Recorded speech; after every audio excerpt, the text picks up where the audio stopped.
All right, so let's have a real quick walkthrough on how to use the Generate Barcode action in Builder. It's really straightforward.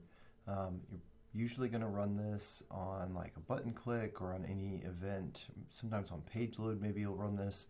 But basically, you're going to have a flow, and that flow will have at least one action in it called Generate Barcode. And there are two things that you have to fill out, and then the rest of it you can just choose whether or not to go into. So we'll go over those two things first, and then we'll go into the more advanced options. So first thing is this value to encode.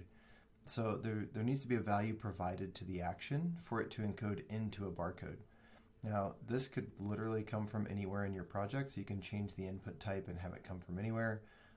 Like it might come from a current record field value or from an API response or something like that. Maybe it's the ID of something that you want to turn into a barcode, but it can really come from anywhere.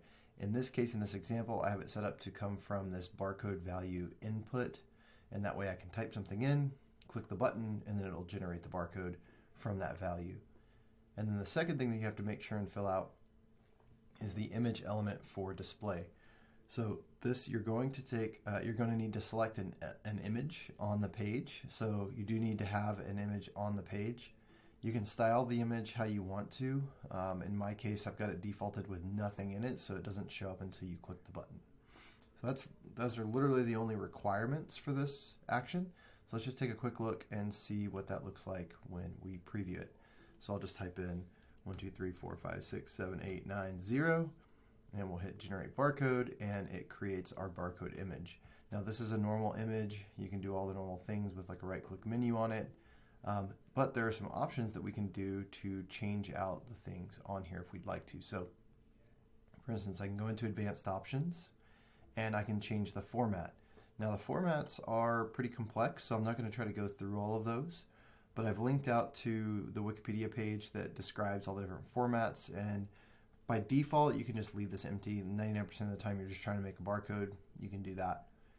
The width of the lines and the height of the image, this just determines in pixels what each line and what each image is. By default, it's going to be a background color of white with a line color of black, but you can change that to anything you'd like. And then you have a margin going around it. The extra options are something that's pretty detailed, and you really have to have a real need to want to go into all those. So I'll leave that out of this tutorial. But if you can pretty much do anything you want with the full barcode spec using this action. And then in the text options, we have some things like I can turn off the text completely. So if I go back over to the preview and click Generate again, now it generated it without the text. Or I can have it on, but I can override it. So I can say my text instead. And now with it like that, if I go back to the preview and click it, it'll use my text instead of the actual value of the barcode. So if I remove that back out, go back over, click it again, now it's going to go back to the value for the text. You can set the format options, pretty simple there. You can change the font as well, so this can be any system font or it can be any font that's in your project. You just have to name the font correctly. You can align the text. You can say the text position top or bottom, so if I change that over to top, it'll put it on top instead. And then there's text margin. If you'd like more margin around the text, it's going to cover all four sides.